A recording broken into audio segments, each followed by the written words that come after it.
Hello ladies and gentleterms, this is Jaxx doing his first video for Final Cosplay Core. Alright, for this I figured, hey, might as well go big or go home, and I decided to make a throwing dagger. Why? Because I'm lazy like that. Anyway, it is made of MDF, which, for many of you that don't really know, it is medium density fiberboard. What this is, without going into full technical terms, is super cardboard. Strong as wood, cheaper. A lot cheaper. Not as durable, but it's up there. You kind of want to go with what you got here and there, and I had a crap ton of stuff on hand. So, I figured why not? Makes a good stabby thing, though. So,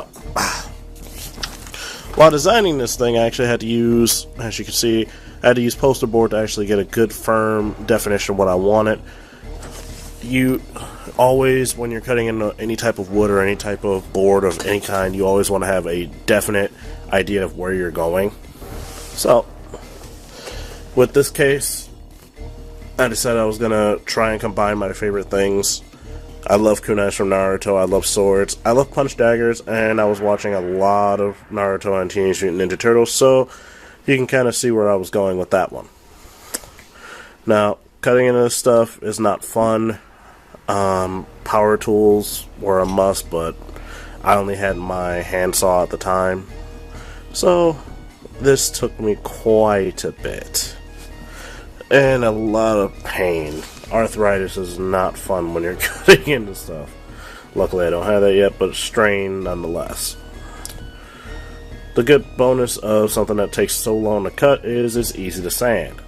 Sanding is so much easier than it looks, as strange as that sounds. I mean, usually with normal wood you can't just go in it with a rasp and just scrape at it. This stuff, it just peels away like butter, but it comes out really smooth. Now, at this point, I guess it's kind of funny because since I work with cons, I love cons, so going to Ace and all that jazz, I get to see how many people actually understand the techniques that I'm talking about. It helps out a lot. Plus, it's easy to learn and understand. Now, when making this, I decided I was going to go with a flake rasp? Yes, flake rasp. I call it a flake rasp. I'm pretty sure that's not the name of it. But it's serrated, it has raised up points, it's easier on the hands instead of a normal rasp or a nail file, and it eats away at everything I use on it, so it gave me a perfect definition. And when cutting into blades, if you want a two-edged blade like the one I'm working on right now, you always want a good way to get into an even middle. So a rule of thumb is, if you're working with stuff like this that has no center, or it has a center but it doesn't have a mark center, cut halfway down, or where you believe is halfway, or make a mark where you believe is halfway, and then just sand at that point, and then switch sides and keep doing that. Don't go to the other side until you have a firm definition of where the other side is, or else you are going to have lopsided sides. Now, cutting, sanding, and then, oh, yeah, that's the other thing. When you have a raised rasp, you want to switch to a smooth rasp. If you have one that has both sides, one smooth, one raised, that's great, but you don't want to try and smooth out with just a basic raised rasp. You want a smoother one that you can actually go in there, get rid of all those scratch marks that you just put in. Also, it's kind of interesting to note, you really want to have something to get rid of all that sawdust. A shop vac would be nice, or have something underneath it that you can just pick up and throw outside or throw in a garbage can somewhere. Now, handle work isn't really that easy because you're trying to make a square into a circle. So what I tried to figure out was, hey, maybe we should, instead of trying to go for a full circle, because I wasn't really trying my 100% on this one. So I figured, let's go for an oval. Ovals are nice, ovals are squarish. Plus, when it comes to like a handle, something that you're probably going to be using or probably going to be wrapping, you want that curve but not perfectly round, especially in your hands. That way it actually has a good roll to it. That way it has good bounce, it has good turn, it has pretty much good everything when you're doing it this way. Also, when it comes to daggers in general, you always want to test it when you're making it, constantly trying to get the balance, figure out what you're doing, and figure out how it's supposed to work in general. So, continuing on to the handle. Cutting into it is hard if you don't have a drill press or a screw. Chisels are your best friend, without question. They're so much easier to work with than a lot of things. Well, I won't say that. They're easy to work with, but they're not the ultimate tool, because sometimes you have too big of a chisel that you want. So if you want to cut into like a circle, cut a circle into a chunk of wood this way, the best thing to do is take your chisel onto the side, and with your rasp next to you, try and smooth out that hole as you're making it. So you're constantly trying to chisel a square into it, but you're also trying to make a circle out of it. Once again, you always want to keep a good idea where you're going with it, so you're not making... You want to go straight down instead of go at an angle. I mean, if you are like rasping on the side while holding it, you're eventually going to get that weird curve. So what you want to do is keep it flat on a table or something, and then keep going straight, no matter what. Eventually it's going to come out pretty good, and then you can smooth it out. Like I said, making something like this is really simplistic. It's something that if you have a firm idea what you're doing, you can probably do it in a couple of days. Painting, on the other hand, is a little bit trickier, but again, the cutting process is more straightforward, easily done, and kind of fun when you're actually doing it. It's therapeutic if you have a real technical view. So, yeah. Now, like I said, as you're testing everything and trying to get a firm idea of what you're doing, you want to make sure that nothing is within arm's reach. So don't go throwing this thing into a wall or something and hoping it sticks. That's another thing. You really want to just round out the edge of any blade you do. This helps with preserving the edge that you want, as well as making it a little bit safer at cons. I mean, if you're just going to hang this thing on your wall, that's perfectly fine too, but you really want to round your edges. Alright, as for painting, wood, it doesn't really need that much prep work. I mean, you can do gesso, you can do varnish, you can do almost anything.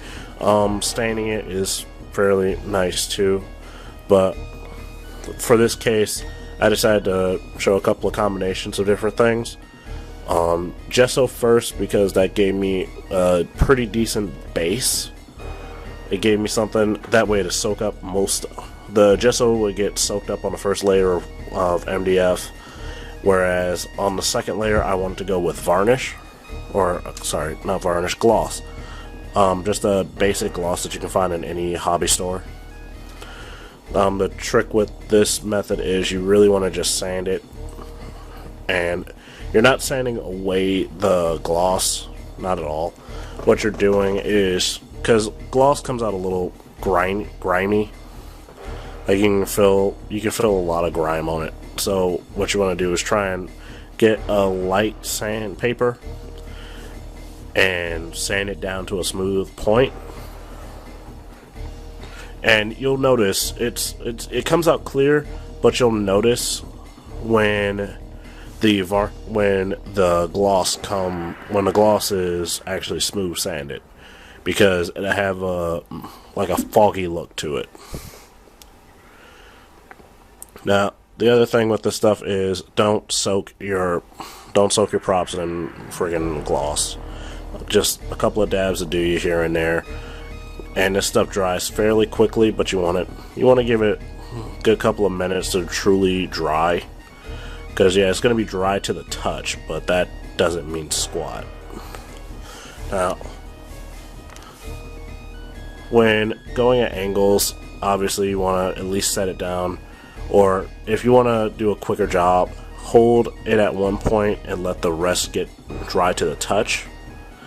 In this case, I wanted to see if I can actually do this method while preaching at the same time, but it worked out. Also, if you're gonna paint on certain objects, try and get something steady. I tried to use a friggin' toilet paper roll, and that, as you can see, failed miserably. But yeah, get a sturdy surface, something that actually work. Now, like I said, sanding this thing down to a sheen. When you're sanding something, you always want to rub your finger on it to make sure that it's smooth to the touch.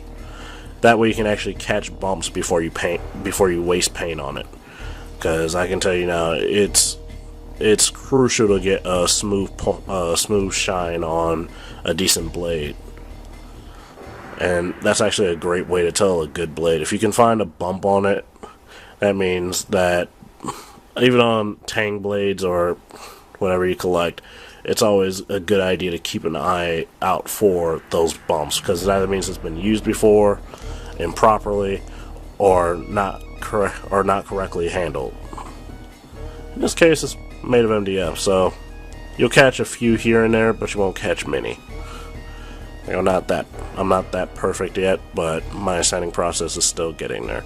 Alright, when it comes to paint, what you want to do is paint, if you want a good metallic sheen, black first, always is good, right on top of the gloss, then paint silver over that. And then on the blade, you always want to mix a little bit of white, and that way to catch the light off a little bit more and come off a little bit more gray. So, we're reaching the end here. It was a very fun process to make, and it wasn't one of my first that I've ever done, but it was one of my more personal favorites. It's tiny, but it was very simplistic. It came out better than I anticipated. I had to buff it down a little bit after this, but outside of that, it came out fairly good. There's a few things I would change on it here and there, but all in all, for something that I had no clue how I wanted it to come out at first, it came out and came pretty well during the end. The testing process on it is a little bit trickier than I would like.